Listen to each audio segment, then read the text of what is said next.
Welcome to Comm in 10, the official podcast of the School of Communication at the University of Nebraska at Omaha. We bring you a fast-paced 10-minute spotlight on the voices, stories, and projects shaping journalism, media, and communication on our campus. 10 minutes, one story, all Maverick.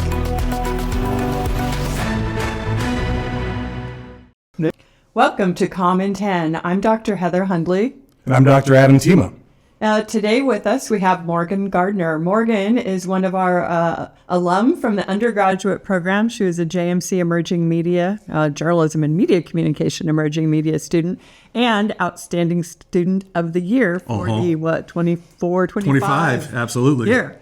And we are now fortunate to have her in our graduate program.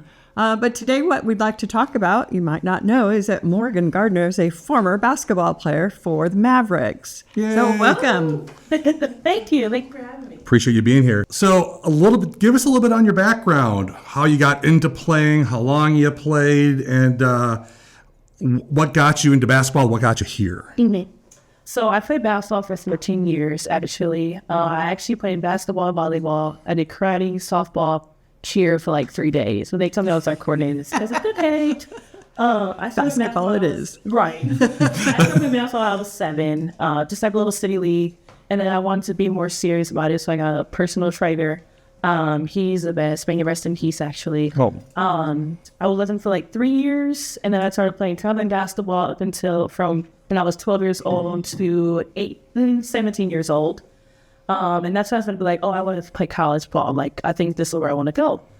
Then I got recruited the summer of my last year playing traveling basketball. I got offered from University of Omaha. And I was like, at first I didn't know Omaha wasn't like, where's... Oh, where were you? I was actually at a traveling basketball tournament.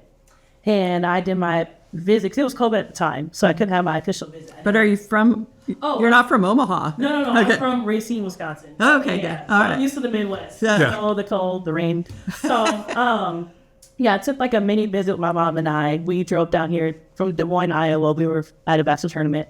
About 2 hours, 2-ish hours. And then I committed actually on campus at Sarban. So, Cool. yeah. Then brought me here, obviously. So, yeah.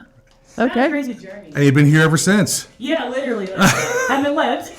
Awesome. You found the gem known as UNO. Yeah. All right, cool. So what kind of experiences did you gain as a student athlete?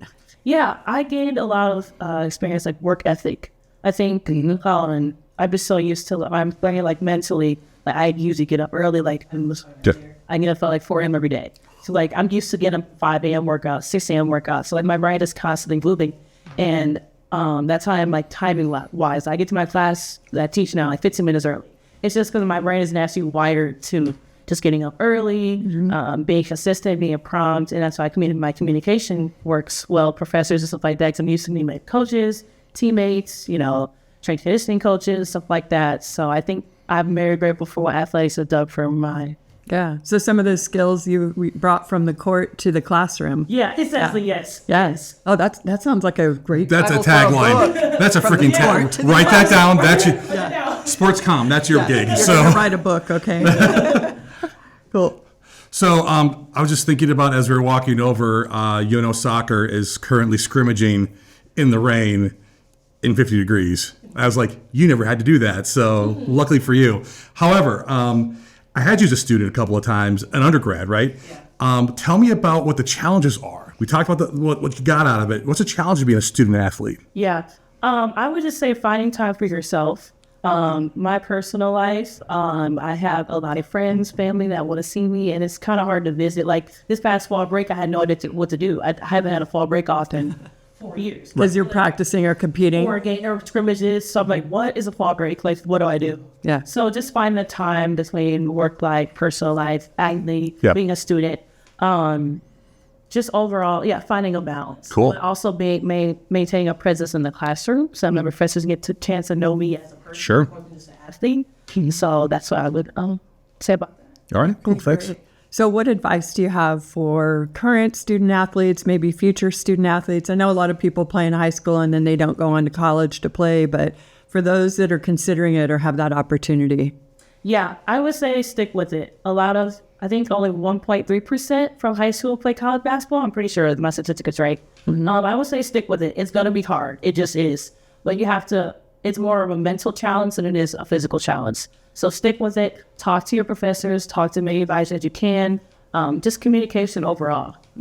It's madness. Okay, so I know that like different sports have different regimens and all that sort of thing. So walk me through what it's like for a day for a women's basketball player. Like what time do you start and what's a daily schedule? Oh, ish. Let me just take you back to my sophomore year. So Way back machine. What is that? Way back machine. Oh, I know. So I had a 5 a.m. on the court workout, followed by a 6 a.m. lift. This is with one of our assistant coaches at the time. And then I had, I think it was class from like the 8 to 10 block, I'm pretty sure. Then I would go back on the court for a mini workout around noon, 12:30-ish. And then we would have our team lift at 1 p.m., team workout at 2 p.m. This is when you have like 4 hours a week with our coaches. It's like a rule for NCAA. Sure. And this is an off season. And then after that, it depended on how my body would feel. I would go back on the court around maybe 5:36 for more shooting or just like mobility stuff. And then I would go home around like 7 or 8-ish, do all over again. And do your homework then, I guess. You literally, yeah. Wow. Is this 5 days a week?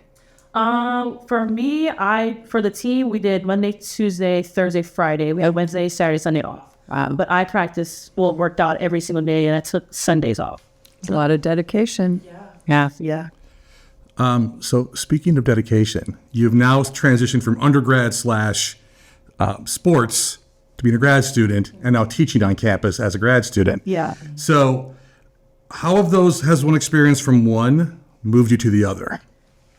At first, it was like a weird transition because like my professors are also my coworkers, Sure. like vice versa, and I'm teaching students. I never thought I would be able to teach students. I never saw myself doing that.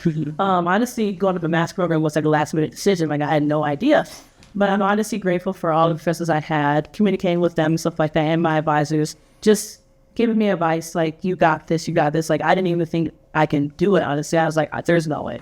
Like there is literally no way. But just like talking to my friends, my family, and stuff like that, and they were really having their support. Cool. And being more confident being a grad student and a professor. And how are you feeling now that you kind of brought up the fact you're teaching now.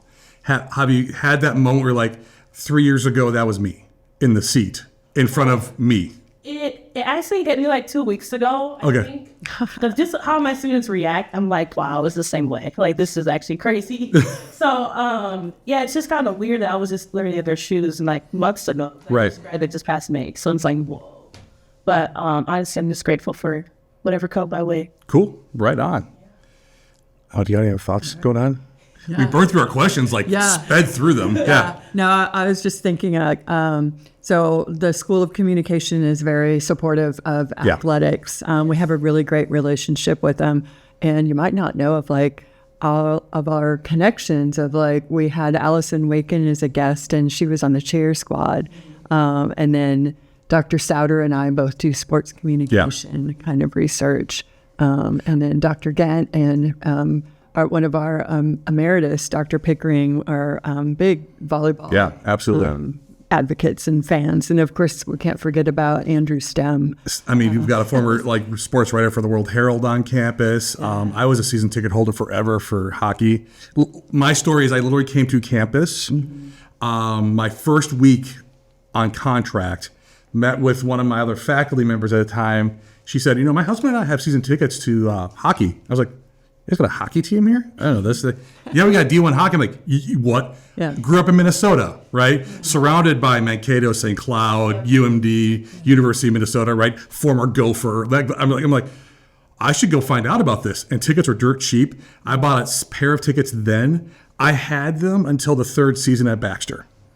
I just held on to them, and I was like, at a certain point, I'm like, I kind of want my Friday and Saturdays to myself now. But I mean, the sports culture actually in our department is pretty impressive. I mean, Yeah, it's nuts. And it's one of the top two majors that athletes pick. So Yep. you know, I've connected. John Rahm is a PGA player and world class, and he was in the communication program at Arizona State University. But we've had a lot of basketball, softball, hockey players that are majors in our school. Yeah, absolutely. Yeah. Well, thank you so much for your time. We love having you here. So join us on our socials at UNO School of Communication. Love to see you on our social media. And that's our episode of Comm in 10. See ya. Thanks. Thanks for listening to Comm in 10, a production of the School of Communication at the University of Nebraska at Omaha. New episodes drop every other week, so be sure to subscribe on Spotify, Apple Podcasts, or wherever you listen. And don't forget to follow the School of Communication on Instagram, TikTok, Facebook, and YouTube for the latest episodes and behind-the-scene updates.